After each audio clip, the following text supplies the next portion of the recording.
La vida de un auténtico cristiano, según la Biblia, es comparada muchas veces en el Nuevo Testamento con la vida de un soldado. Algunos de ustedes serán pacifistas y no creen en la guerra, pero aquí no les tomaron en cuenta su opinión y los enlistaron en las filas del Señor. En pasajes como el que acabamos de leer de Efesios, podemos ver que se compara la vida del cristiano con un soldado que debe de portar una armadura y alistarse para la batalla. ¿Saben que las armaduras han sido parte de la historia de la humanidad?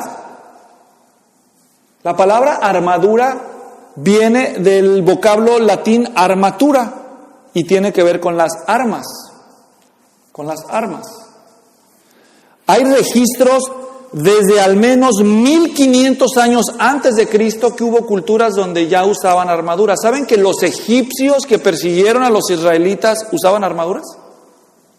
También se sabe de otros, según otros descubrimientos de la arqueología, que ejércitos antiguos como los japoneses también usaban armaduras, los coreanos, los chinos, los babilonios, los persas, los griegos, los celtas y sobre todo los romanos usaban armaduras. Luego en la Edad Media vino todavía otro auge del uso de armaduras. Quizás algunos de ustedes hasta han visto aquellas armaduras metálicas que cubrían prácticamente todo el cuerpo de una persona. Muy pesadas, pero pues muy protectoras. Bueno, el principal objetivo de una armadura, ¿cuál era? Proteger, exactamente. Proteger al que luchaba. En la Biblia, al cristiano se le compara con un soldado y en un pasaje como este se dice que el cristiano en términos espirituales también debe tomar lo que Dios le ha dado para protegerse, pero espiritualmente hablando. Este pasaje es el pasaje que nos habla de la armadura de Dios. Como cristianos estamos en una batalla espiritual donde vamos a enfrentar ataques espirituales del enemigo. Dios nos ha dado una misión que cumplir, un propósito. Tu vida no es un accidente. Tú estás aquí para cumplir ciertos propósitos eternos y eso implica que tú vas a tener que moverte en términos espirituales para llegar a la meta que Dios ha trazado para tu vida. Pero en ese proceso de ir en pos de tu propósito, el enemigo espiritual se te va a enfrentar, te va a presentar resistencia y te va a atacar espiritualmente. Pero Dios no te ha dejado solo, te ha dado recursos. Te ha dado su poder, en el versículo 10, por lo demás, fortaleceos en el Señor y en el poder de su fuerza. Y te ha dado recursos espirituales para protegerte, como una armadura espiritual. La pregunta no es si enfrentarás batallas. La pregunta es si te mantendrás firme. Porque las vas a enfrentar si eres cristiano. El título de hoy es protegidos o protegiéndonos con la verdad. Hoy vamos a ver el primer elemento de la armadura del cristiano. Por cuestiones de atención y de tiempo, solo vamos a considerar el primero de los elementos hoy. En el pasaje que nosotros ya empezamos a estudiar desde la última entrega, ya nosotros prestamos atención a los versículos 10 al 13. Y en esa ocasión descubrimos la importancia de mantenernos firmes, de mantenernos de pie espiritualmente hablando. Es un concepto que enfatiza la Escritura en el versículo 11, cuando dice que debemos vestirnos de toda la armadura de Dios para que podáis estar firmes. Ya explicamos eso en la última enseñanza de esta serie. Para que podamos estar firmes. Versículo 13 vuelve a decir, por tanto, tomad toda la armadura de Dios para que podáis resistir. Y en aquella ocasión yo expliqué, resistir significa estar firmes, estar de pie. Y luego vuelve a decir el texto en el versículo 13. Y dice, resistir en el día malo, y habiéndolo hecho todo, estad firmes. Y luego dice el versículo 14, estad pues firmes. Todo lo que vamos a estudiar acerca de la armadura de Dios La armadura de Dios es simplemente una serie de recursos que Dios nos ha dado para que podamos estar firmes. El punto clave es la firmeza espiritual. La firmeza espiritual. Y para lograrla, Dios nos ha dado recursos. ¿Ok?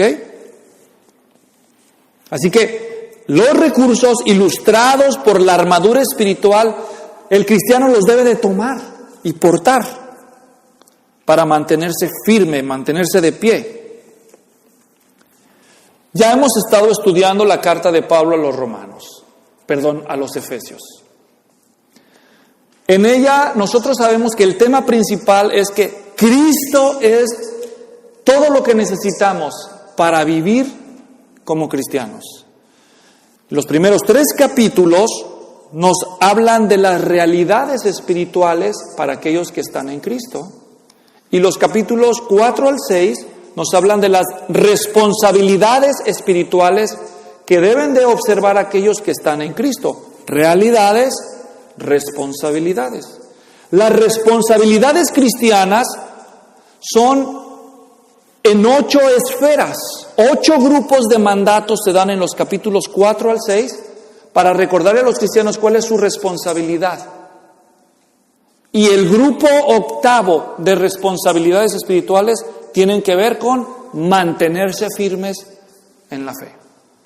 Entonces, en este último grupo de responsabilidades, el 8º grupo, el tema central es la batalla espiritual y cómo mantenerse firmes en ella. Hoy vamos a darnos cuenta, este imperativo de mantenernos firmes requiere de nosotros echar mano de los recursos que ya Dios nos ha dado. Ahora vamos a ir viendo los recursos por separado, por cuestión de tiempo, como ya lo he dicho. Y hoy mi enseñanza está dividida en 2 puntos principales. El primer punto vamos a ver asuntos generales, 3 asuntos generales que tienen que ver con todos los elementos de la armadura. Y luego vamos a ver el significado de la primera pieza de la armadura, que es el cinturón de la verdad. Esos son los 2 puntos del mensaje. Para que entre los 2 puntos recordemos cómo podemos estar firmes, cómo podemos mantenernos firmes contra los ataques del enemigo, los ataques espirituales. Habiendo dicho eso, entonces, vayamos pues al texto una vez más. Ahí en Efesios 6, versículo 14, va a ser el versículo clave de la enseñanza de hoy. Vuelvo a leerlo. Estad pues firmes, ceñida vuestra cintura con la verdad. Leo la Biblia de las Américas. Entonces quiero comenzar en primer lugar hablando de ciertos asuntos generales que van a permitir entender mejor toda esta figura de la armadura espiritual. Hay 3 asuntos generales que quiero mencionar en este primer punto. En primer lugar, les tengo que explicar acerca de dónde saca Pablo esta ilustración de la armadura. Después de eso, les voy a explicar 4 aspectos que se derivan de cada elemento de la armadura, 4 consideraciones, 4 preguntas que van a ser respondidas en cada elemento de la armadura. Y por último, los propósitos subyacentes. Estamos en el primer punto, asuntos generales en lo concerniente a la armadura de Dios. En primer lugar, ¿de dónde saca Pablo esta idea de la armadura? Bueno, Pablo nació en una ciudad llamada Tarso, que era del Imperio Romano.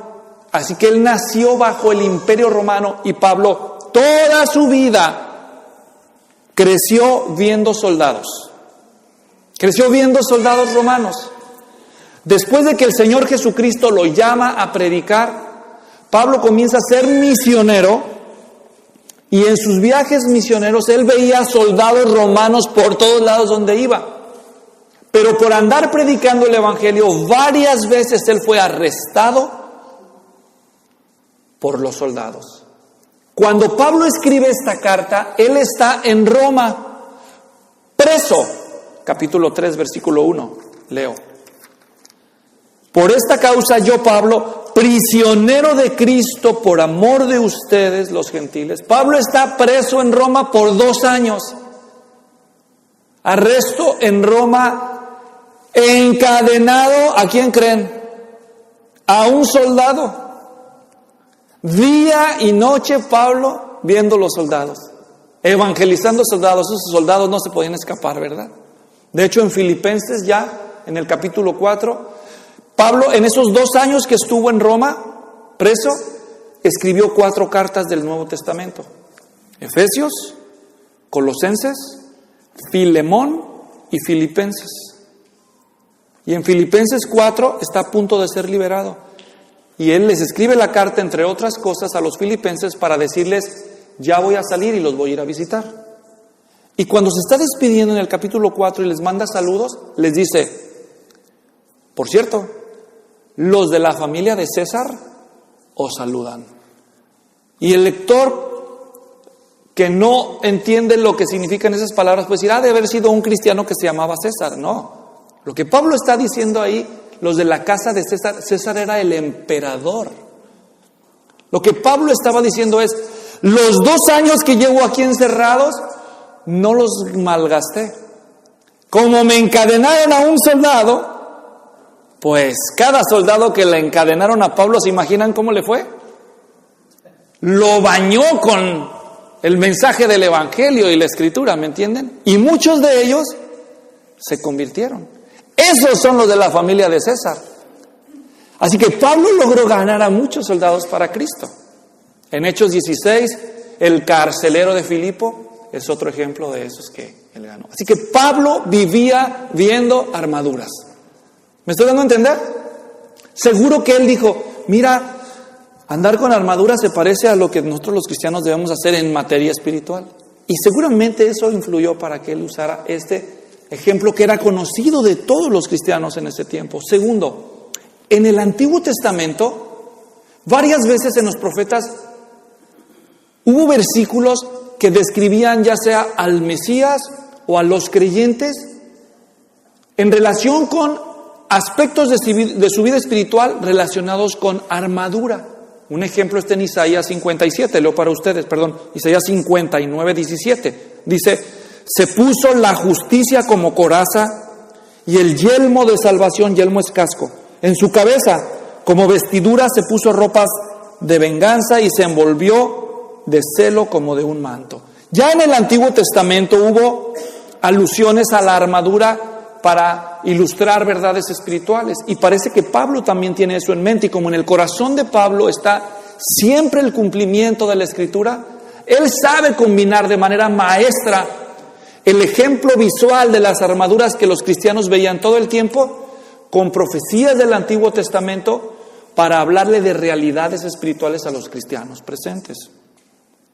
Este no fue el único lugar donde Pablo en el Nuevo Testamento habla de la armadura. Otros lugares también usa esa metáfora. En 1 Tesalonicenses 5:8 él escribió, por ejemplo, pero puesto que nosotros somos del día, seamos sobrios, habiéndonos puesto la coraza de la fe y del amor y por yelmo la esperanza de la salvación. Como pueden ver, esta ilustración le gustaba a él para comunicar verdades. Entonces, de ahí procede esta ilustración que él va a escoger. Segunda cosa que quiero mencionar en cuanto a los aspectos generales es cada elemento de la armadura responde a 4 preguntas importantes. Si ustedes prestan atención a los elementos de la armadura que se mencionan allí, cada una de esas piezas ilustran, en primer lugar, ilustran una realidad espiritual. Segundo, ilustran una responsabilidad del cristiano en relación con esa realidad espiritual. Cada una de estas armas o protecciones implica un específico tipo de ataque que Satanás lanza contra el cristiano. Y también cada una de estas piezas de la armadura implícitamente da a conocer una área en la que los cristianos comúnmente son descuidados. Habiendo aclarado esos 4 aspectos de cada elemento de la armadura, solo basta recordar los 2 propósitos principales que Pablo tiene en mente cuando escribe esta ilustración de la armadura cristiana. Escuchen bien, ya hemos dicho, En los primeros 3 capítulos de Efesios, Pablo les está hablando acerca de las realidades espirituales que ellos ya disfrutan si son cristianos. Ya disfrutan ciertas realidades espirituales. Y todo eso es gracias a Cristo, la persona clave de toda la carta.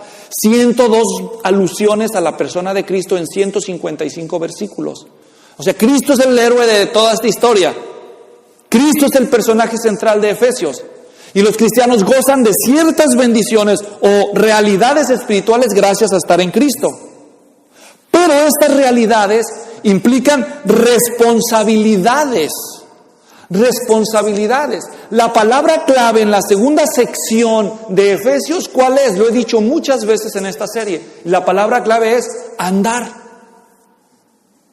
En Efesios 2:10 dice, porque somos hechura suya, creados en Cristo Jesús para buenas obras, las cuales Dios preparó de antemano para que anduviésemos en ellas.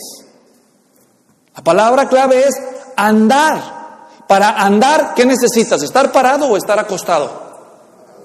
Parado, ¿no? Para andar hay que estar parado. Pero si estás tumbado, no puedes andar.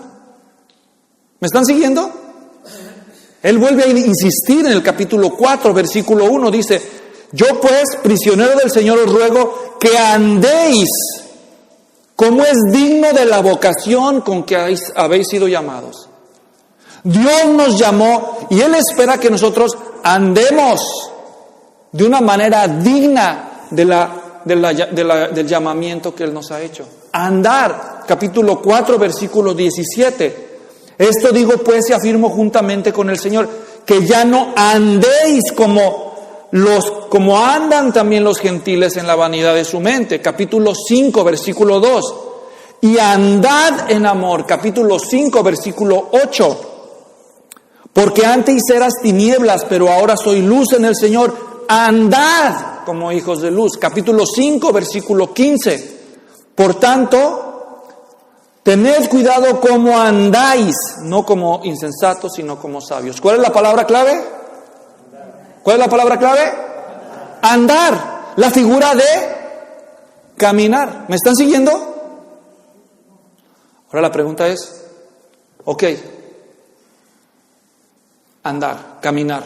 La pregunta es, ¿hacia dónde? ¿Hacia dónde camina el cristiano? ¿O nomás está caminando como el hámster? ¿Está corre y corre el hámster? Pero no llega a ningún lado. Ah, pero ¿cómo corre, verdad? ¿Por qué Dios le manda al cristiano a andar? ¿Nomás para que se canse? ¿Para que queme calorías espirituales? ¿O qué será? No, hermanos, piensen. Escuchen bien. Si Dios ya nos ha bañado de bendiciones y nos manda ahora que andemos prestando atención a estas series de instrucciones que Él nos da aquí, es porque Él tiene en mente algo. Él tiene en mente que tú, andando, llegues a un destino. ¿Me están siguiendo? Dios tiene una misión para tu vida, cristiano. Dios tiene un destino para tu vida. Dios tiene propósitos. Dios tiene propósitos. Dios es intencional. Dios quiere que tú andes de manera digna. ¿Sabes cómo lo dice Pablo aquí mismo en el pasaje que acabamos de ver? Si van conmigo a Efesios 6, dice el versículo 19, bueno, del 20 dice, por el cual soy, ¿qué dice? Embajador en cadenas. ¿Qué es un embajador para usted? Ok, un embajador es una persona que reside en un lugar que no es su país. ¿Me están siguiendo? Un embajador reside en un país extranjero con un propósito muy especial, el propósito de representar a su país. O sea, él no es de ese lugar, él está enviado a ese lugar para representar y hablar por su país en ese lugar. ¿Me estoy dando a entender? Esa es la misión del embajador. Esa es su misión. Él reside como extranjero para representar a su país. Por eso el embajador implica la idea de un embajador, dignidad. ¿No es cierto? Los embajadores que viven en un país se comportan dignamente. ¿O no lo creen? Porque ellos, ¿a quién representan? A su país. ¿Cierto? Por eso, andan sabiamente, Efesios 5:15. Ya no andéis como necios, sino como sabios. Ellos tienen una misión muy clara, capítulo 6, versículo 19. Y orad por mí, para que me sea dada, ¿qué? Palabra. Palabra al abrir mi boca, a fin de dar a conocer sin temor, ¿qué? El misterio del Evangelio. Pablo está diciendo, yo no soy de este mundo. Yo soy un embajador que Dios envió y yo ando como embajador. Y yo le pido a Dios que me dé palabras para hablar ¿qué? El Evangelio. Él sabía muy bien su misión en la vida, hermanos. ¿Y usted sabe cuál es su misión? El cristiano debe andar. Claro, Satanás, el que se adueñó de este mundo, quiere silenciar el Evangelio. Quiere silenciar la gloria de Dios. Quiere hacer que la gente ignore y que siga cautiva bajo su poder. Pero cuando viene un embajador y anuncia las buenas nuevas, empieza a generarse liberación. Efesios 1:7, que dice que Él nos dio redención. Eso significa redención, liberación, el perdón de pecados. Así que cada uno de los cristianos, Dios nos ha dejado en este mundo para cumplir una misión. Somos gente con propósito. Y por eso debemos andar sabiamente, caminando hacia nuestro propósito, pero en el proceso va a haber ataques espirituales. Por eso ahora Pablo se está tomando el tiempo para decirle, tenga cuidado, manténgase firme. Aquí está lo que Dios le ha dado para que usted se pueda mantener firme. Si usted se descuida, Satanás le va a aventar proyectiles espirituales, le va a dar embestidas espirituales para tratarlo de tumbar, porque si usted sigue caminando, si usted sigue andando, usted va a lograr los propósitos por los cuales Dios los tiene aquí. Pero el cristiano que no sabe para qué existe en el mundo, entonces es un cristiano que acaba siendo un cristiano pasivo. No es un cristiano activo que anda, es un cristiano esperando el cielo, nomás ahí. Ay, ya, que venga, ¿verdad? Es un cristiano no que vive intencionalmente, es un cristiano azaroso. A ver qué surge en el futuro, a ver qué me depara el destino, a ver qué sucede, a ver qué resulta. Y por consiguiente, acaba siendo arrastrado por la corriente de este mundo. ¿Se da cuenta? Qué importante es que tú sepas que Dios te ha llamado a andar, a cumplir tu destino, tu misión, y que en ese proceso vas a ser objeto de ataques espirituales. Pero tú tienes que preparar, en lugar de estar ahí nomás, ahí, papando moscas, ¿verdad? Entonces, habiendo dicho todo esto, estos asuntos generales con respecto a la armadura de Dios, ahora vamos a ver la primera pieza de la armadura. ¿Ok? ¿Están listos? Primera pieza de la armadura, ya la leímos, versículo 14. Ahí vamos a concentrar nuestra atención en los minutos siguientes. Vuelvo a leer. Dice, estad pues firmes, ceñida vuestra cintura con la verdad. Estoy leyendo la Biblia de las Américas. La Biblia Reina Valera dice, ceñidos vuestros lomos con la verdad. La armadura de Dios que Pablo describe aquí, usando como modelo la armadura del soldado romano, tenía 6 piezas. Tenía un cinturón, tenía una coraza, tenía el calzado, tenía un escudo, tenía el casco y tenía espada. Y Pablo usa cada una de estas para hablar de algo importante en términos espirituales. Ahora, como acabo de leer, vamos a concentrarnos en la primera de las piezas de la armadura. ¿Cuál era? El cinturón. El cinturón. Y voy a responder las 4 preguntas que ya mencioné en el punto anterior. En primer lugar, voy a responder ¿qué realidad espiritual ilustra el cinturón? Luego voy a decir qué responsabilidad cristiana se asocia con esta realidad. del cinturón. Después voy a describir qué ataque específico de Satanás viene contra el cristiano, de tal manera que Dios tuvo que hablar de este elemento, y también cuál área descuidada el cristiano normalmente desatiende, que se le tiene que hablar de esto. Esos son los 4 subpuntos de este segundo punto mayor. O sea, estamos ahora en la verdad. ¿Qué realidad espiritual ilustra el cinto? Lo dice el texto claramente. El cinturón de el cinturón de la verdad. El cinto ilustra la verdad. La verdad. ¿Qué verdad? ¿Qué verdad? El término verdad ya se ha usado varias veces en la carta de Pablo a los Efesios. Y se ha usado principalmente en 2 sentidos. Pablo ya usó la palabra verdad de 2 maneras en la carta. La primera forma en que él usa el término verdad está refiriéndose a la doctrina, al evangelio, a la información que tiene que ver con la doctrina cristiana. Como por ejemplo en Efesios 1:13, ustedes recordarán, él dijo, en él también vosotros, después de escuchar el mensaje de la verdad, el evangelio de vuestra salvación. Entonces en ese contexto, ¿la verdad a qué se refiere? Al evangelio. ¿Hasta aquí me están siguiendo? En el capítulo 4, versículo 21, él dijo, si en verdad lo oísteis y habéis sido enseñados en él, conforme a la verdad que hay en Jesús. Entonces, para Pablo, la verdad a veces significa la doctrina cristiana, el evangelio y las demás doctrinas. ¿Hasta aquí estoy siendo claro? Pero otras veces, Pablo se refiere a la verdad en sentido práctico. O sea, en el combate de la mentira y en hablar la verdad.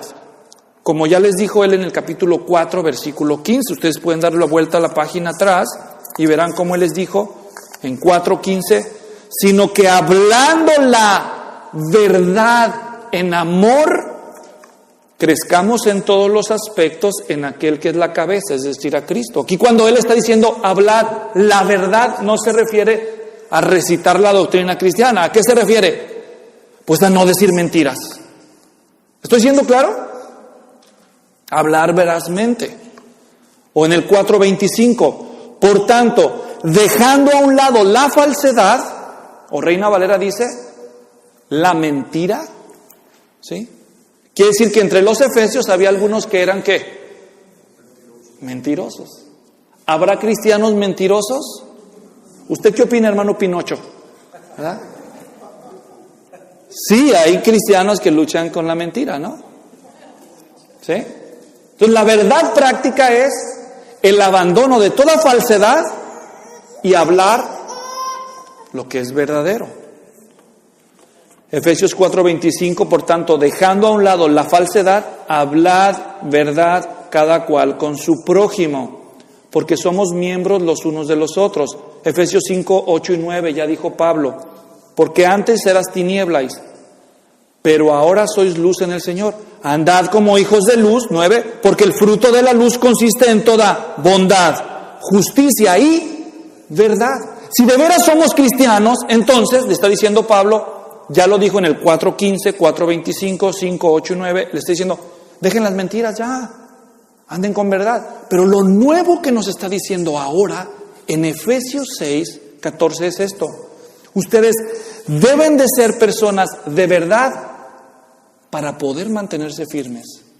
El diablo los va a atacar. Y si ustedes no prestan atención al asunto de la verdad en su vida, van a ser derribados. Entonces a esa verdad se refiere, a la verdad práctica. No solo a la verdad teórica, pero a la verdad aplicada. Acuérdense, estamos en la sección de la responsabilidad, la práctica del cristiano. Entonces, ¿qué es el cinturón de la verdad? Es una vida controlada por la verdad. Una vida que se practica la verdad. Ahora, la segunda pregunta es, ¿qué debe de hacer el cristiano con la verdad según ese paralelo de la armadura? ¿Observaron el texto? Dice, ceñidos vuestros lomos con la verdad. ¿Observaron eso? Para entender qué significa ceñir, necesitamos recordar cómo vestían las personas en los tiempos del Nuevo Testamento. En los tiempos del Nuevo Testamento, ceñirse era una acción requerida por causa del tipo de ropa que se usaba. Ellos usaban, los soldados romanos y toda la gente usaba por ropa interior una túnica pegada al cuerpo, una túnica de ropa delgada. Pero una peculiaridad de las túnicas es que cuando las túnicas son largas, son como lo que nosotros llamamos hoy un vestido, una sotana, dicen otros, ¿verdad? Te estorban para correr. Entonces, el soldado romano tenía que hacer muchos movimientos a la hora de guerrear o de marchar y la túnica le estorbaba. Entonces, los antiguos usaban una acción que se llamaba ceñir. La palabra lomos en el Nuevo Testamento es un eufemismo. ¿Y eso qué es, pastor? Es decir, es una manera disfrazada de hablar algo que resultaba penoso y todavía lo resulta. Se le llamaba lomos, literalmente lomos, se refería a los muslos, a la parte interior del muslo, ¿me entienden? Pero no querían ellos hablar de la parte interior del muslo, sino lo que estaba junto a la parte interior del muslo, en medio de las piernas. Pero ellos le llamaban los lomos. Y lo que estaban diciendo es que ellos trataban de proteger sus partes nobles. No hay una forma más fácil de derribar a un varón que golpearlo en ese lugar. Así que tenían que protegerse ellos. Entonces, ¿qué hicieron los romanos? Entonces, tenían una túnica, y esa túnica que era como una especie de vestido o falda, entonces ellos se la ceñían de esta manera. A ver si alcanza a salir en el video. ¿Ok? Porque me voy a agachar. Ahora, tenían una túnica larga, entonces ellos se agachaban y agarraban la parte de atrás de la falda o de la túnica y la jalaban para adelante y luego se la jalaban hasta arriba. ¿Ustedes se imaginan eso? Obviamente es algo que se imagina muy ridículo, y lo es, porque acababa el hombre vestido como si anduviera con pañal. ¿Me entiende? Pero de esa manera ellos hacían una especie de pantalón. Jalaban entonces la parte de la túnica hacia arriba y luego aquí se la ceñían, eso es ceñir, se la sujetaban con un cinto. ¿Me estoy dando a entender? Ahora, el cinto del soldado era un cinto grueso de cuero. Y para asegurarse que quedaba bien protegido, entonces ceñirse los lomos, o sea, alistar las piernas para la movilidad. Eso es lo que significa esta acción. ¿Me estoy dando a entender? De otro modo estorbaba. Pero al ceñirse, entonces ya el soldado romano tenía movilidad en las piernas. Además del cinto, le agregaron tiras de cuero o de metal que pendían para proteger la parte delicada del soldado. ¿Ok? Ahora, esa acción es responsabilidad del cristiano, no de Dios. ¿Me estoy dando a entender? Ceñirse con la verdad le toca al cristiano. Dios ya le dio la verdad, ahora ¿qué vas a hacer con ella? Esa es la pregunta.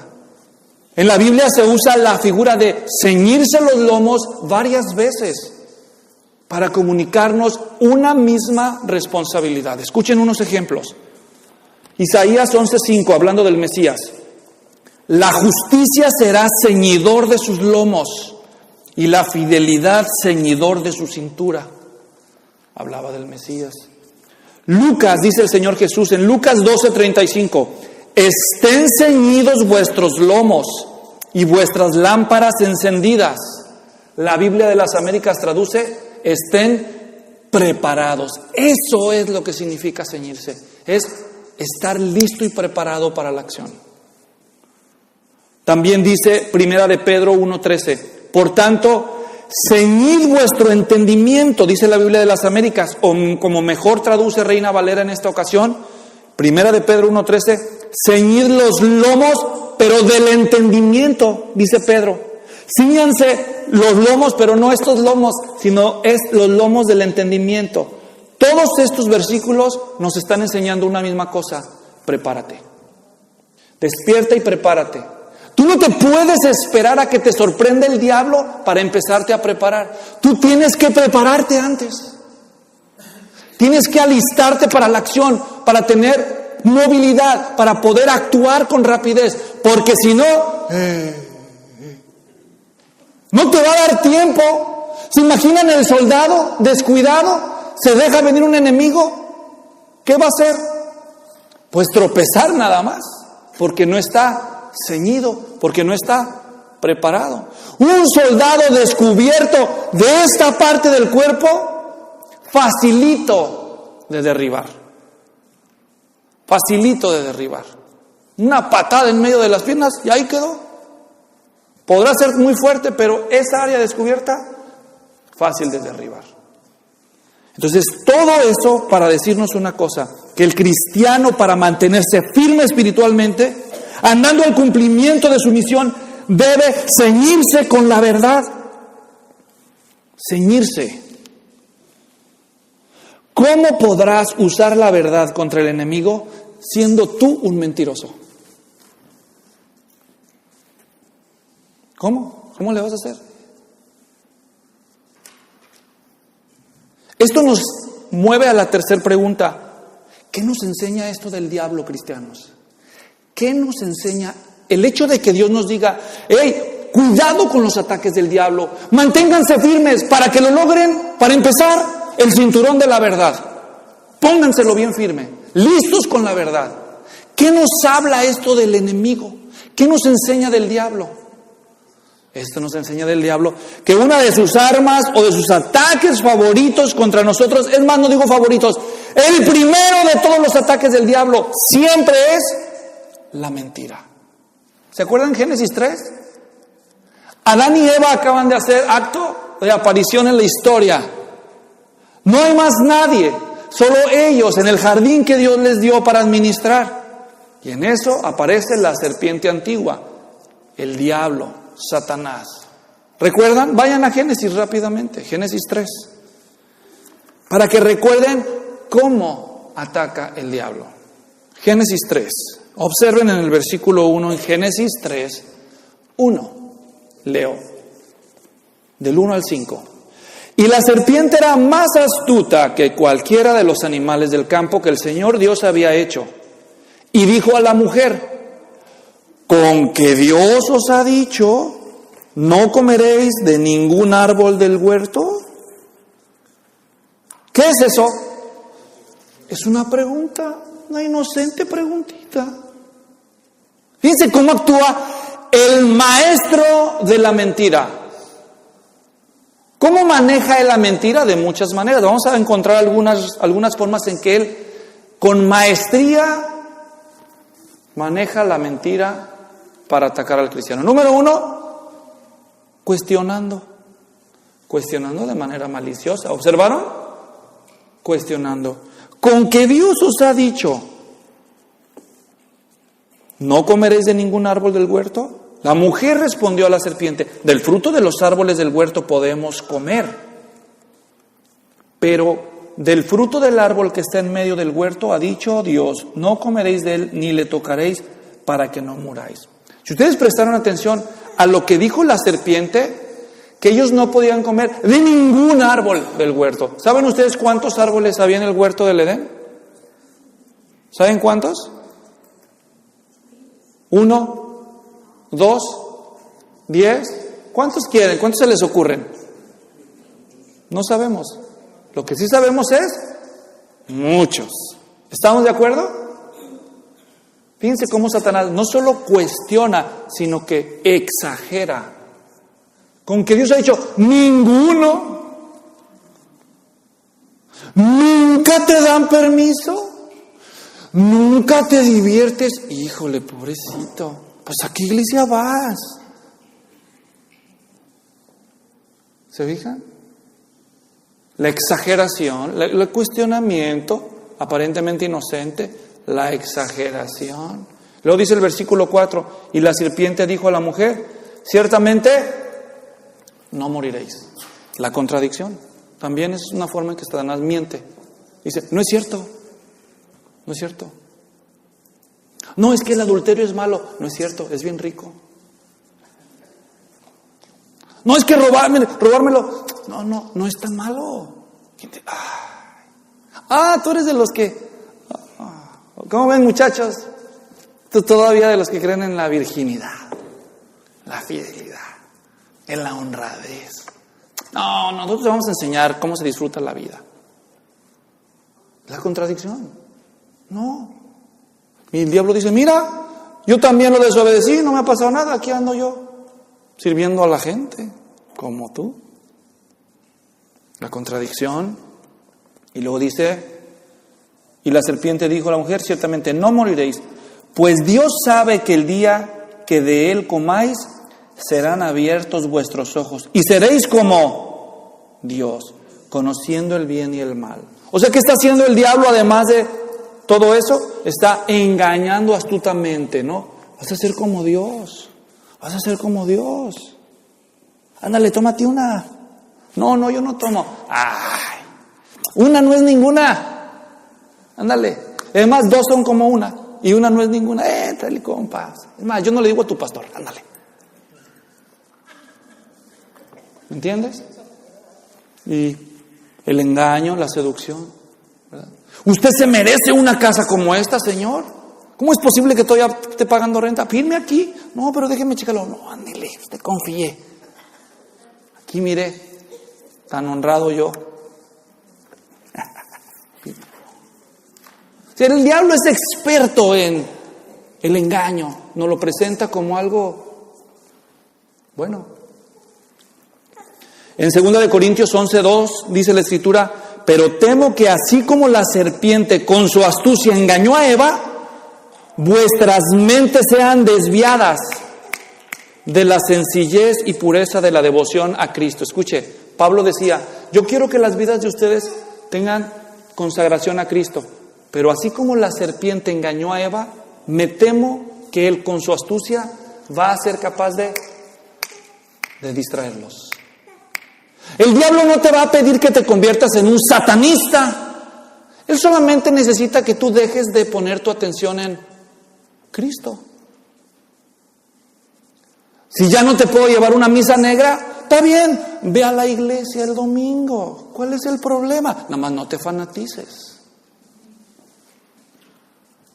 Ok, ya. ¿Te gusta la Biblia? Ok, cómprate la Biblia, cómpratela de letra gigante, versión de estudio, encuadernación de piel italiana, cómpratela. Nomás no la leas tanto, se te va a cansar la vista. O sea, el diablo no necesita que tú seas el peor. Con que te distraiga, ya la hizo. Él es, en palabras de Jesús en Juan 8:44, el padre de mentira. Él da títulos de doctorado en mentira. Un experto en mentiras, Satanás. Por eso, hermanos, el primero de todos los ataques que el diablo va a lanzar contra la vida del cristiano, ¿cuál es? Mentiras. Mentiras que parecen verdad. Mira, si yo te doy un billete, si tú me prestas dinero, digamos que tú me prestas $10, y ya vienes por tu dinero, y yo te digo, no traigo ahorita, pero no traigo billetes de a 10, pero ¿está bien si te lo doy así en cambio? ¿Sí? Ok. Ahí te va, uno de a 5, uno de a 1, y me faltan, mira, aquí te va, y ya le doy un billete de a $3 con la cara de Mickey Mouse. Si tú ves el billete de a $3 con cara de Mickey Mouse, hubiera dicho de perdida, hubiera sido Mimi, pastor. Pues, ¿de qué me quieres ver la cara? Dices tú, es falsísimo. Más falso que un billete de Monopoly. Es obvio. Hermanos, el diablo da mentiras que parecen verdad. Él no da billetes de esos, hermanos. Nunca nadie va a venir a tocar tu puerta y decir, oiga, ¿le gustaría ser satánico? Claro que no. Van a venir y te van a decir, Hermano, hay que tomar un estudio bíblico. ¿De qué iglesia es usted? Elder Smith. Elder. No. Yo también soy cristiano, hermano. ¿Y por qué anda en bicicleta? We are healthy people. Parecen cristianos, usan la Biblia. Reina Valera. Somos más cristianos que tu pastor. Ese usa la Biblia de las Américas. Aquí puro Reina Valera 60. Hermanos, ¿qué esperaban? ¿Que el diablo se les va a presentar así con injertos de diablo, cola de... No, hermano, pata de cabra. No, hermanos. El diablo lanza... Miren, ahora les voy a explicar cómo es que trabaja la mentira el diablo. ¿Cómo le hace el diablo? La Escritura no lo revela. Juan capítulo 13 dice, 2 ejemplos. Dice Juan 13. Durante la cena, estamos aquí, contexto, Jesús está a punto de celebrar la cena de la Pascua con sus discípulos, la última antes de la cruz. ¿Me están siguiendo? Están sentados. Y durante la cena, Juan 13:2, como ya el diablo había puesto en el corazón de Judas Iscariote, hijo de Simón, el que lo entregara. ¿Se fijaron lo que hizo Satanás? ¿Qué hizo? Puso en el corazón de Judas traicionar a Cristo. ¿Cómo le hace el diablo? La palabra griega que aquí se tradujo en la Biblia de las Américas, había puesto, en griego literalmente significa había arrojado, había lanzado. El diablo tiene una capacidad invisible, no lo vemos nosotros. El diablo tiene una capacidad invisible, cristianos, para lanzar ideas mentirosas a la mente y al corazón del cristiano. Este es el error más común de los cristianos. No auditan sus pensamientos. Los cristianos creen que cualquiera cosa que se les ocurre en su linda cabecita, en su tierno corazón, cualquier cosa que les viene al corazón, cualquier cosa que se les ocurre en la cabeza, en la mente, creen que es de sí mismos. Pero la Biblia dice que el diablo tiene la capacidad de lanzar ideas a los cristianos. ¿Qué tipo de ideas crees que te va a lanzar? Ideas bíblicas. Mentiras, hermanos. Mentiras. ¿Qué le dijo Satanás a Judas? Si este fuera el Mesías, ¿por qué no los moviliza? ¿Por qué no armó un ejército? Mira, nada más una vergüenza de Mesías. Ese no es Mesías. Nomás te hizo perder 3 años de tu vida. Qué bueno que te quedaste con las ofrendas. Porque Judas era el tesorero, para los que no sabían. Dice que él tenía la bolsa de las ofrendas y él sustraía porque era ladrón, dice el Evangelio de San Juan. Así que Satanás está alimentando el corazón de Judas con esta cantidad de mentiras. ¿Y qué hace el Judas? Creerle. ¿Me están siguiendo? El diablo no solo lanza mentiras a tu mente, también te incita a mentir. Hechos, capítulo 5. Ustedes recordarán la historia. Muchos cristianos empiezan a vender parte de sus propiedades para ayudar a los otros hermanos que están en necesidad. Se levanta don Ananías López. Bueno, todos los López se van a ofender. Ananías Floriano, pues, que no se ofendan. Se llama don Ananías y su esposa Zafira. Yo tuve una tía que tenía una perrita y a la perrita le puso Zafira. Bueno, Ananías y Zafira venden un terreno y les dan cierta cantidad, digamos que les dan $100,000. Ya vendimos el terreno, mi vida. Hay que llevar la ofrenda. Ay, pero 100,000, Ananías, es mucha lana, ¿no? ¿Tú crees, Zafis? Pues, mira, ya sé, hay que llevar nada más 50,000. Y si nos preguntan que sí es todo, decimos que sí, hay que decir que sí. Así todos van a decir, ay, estos hermanotes, qué generosos. Ay, hermanos. Oye, pero eso es... Ay, nadie va a saber. Esto que queda entre tú y yo. ¿Ok? Entonces van, dejan su ofrenda Y llega Ananías, así me lo puedo imaginar, no así me lo quiero imaginar. Ok, hermano, vamos a colectar una ofrenda. Gracias por los que están donando para ayudar a los que están en necesidad. Y viene Ananías y dice,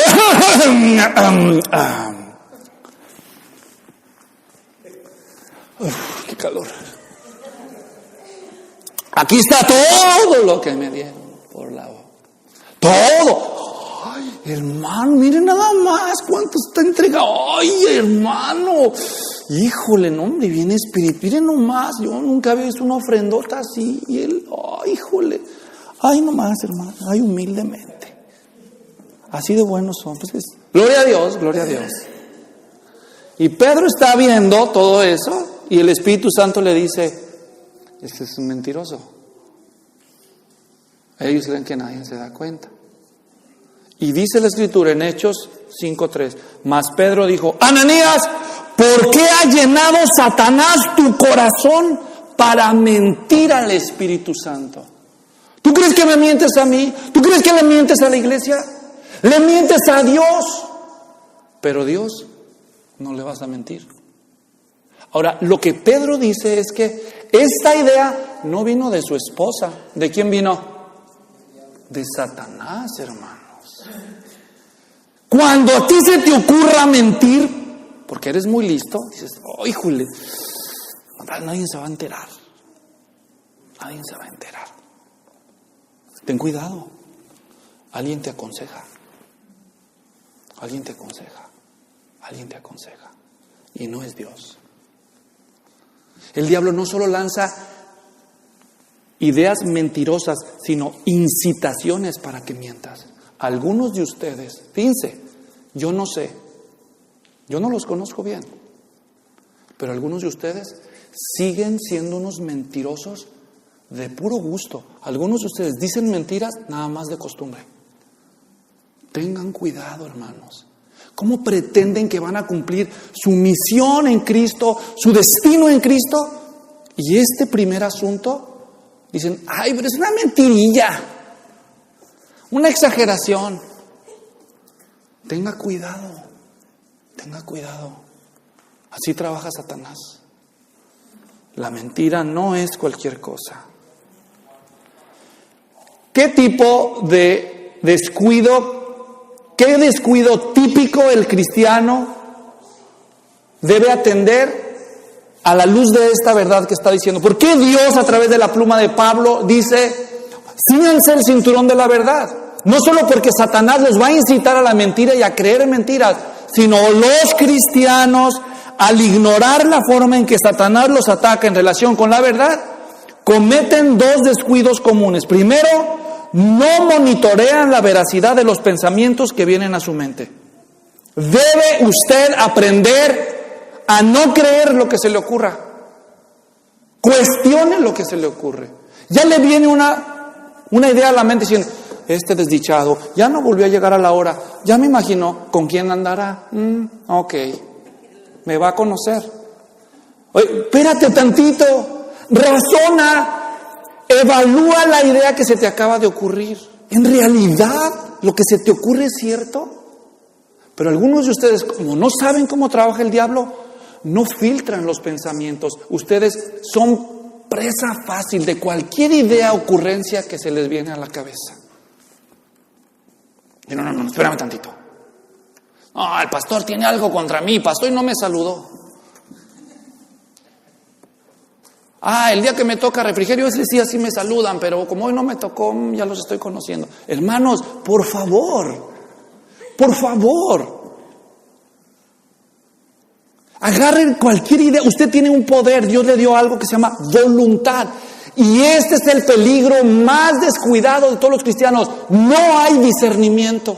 ¿Qué es el discernimiento? Poder hacer un juicio de valor con base en la verdad. Lo que se te ocurre no necesariamente es verdad.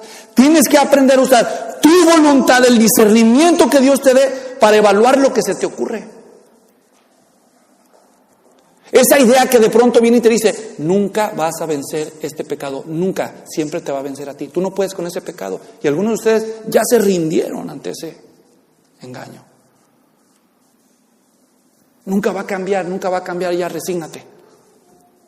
sea, yo no sé qué mentiras te esté lanzando el diablo. Evalúa. Discierne. Dije dos descuidos típicos en los cristianos. Uno, no monitorean sus pensamientos. Y el segundo, ¿saben? Dice 2 Corintios 10:5. Destruyendo especulaciones y todo razonamiento altivo que se levanta contra el conocimiento de Dios y poniendo todo pensamiento en cautiverio a la obediencia a Cristo. Viene una idea, se te ocurre, ¿a dónde vas, compita? No es cierto, esto no es cierto. Órale, debajo de los pies de Cristo. Sujetar los pensamientos en obediencia. Y el segundo descuido más común respecto a la verdad que cometen muchos cristianos es de seguir siendo mentirosos. Los efesios no eran los únicos que tenían problemas de mentirosos. Pablo les dice a los de Creta, a los cristianos de Creta, en Tito capítulo 1, 12 al 4, escuche, estamos acercándonos al final.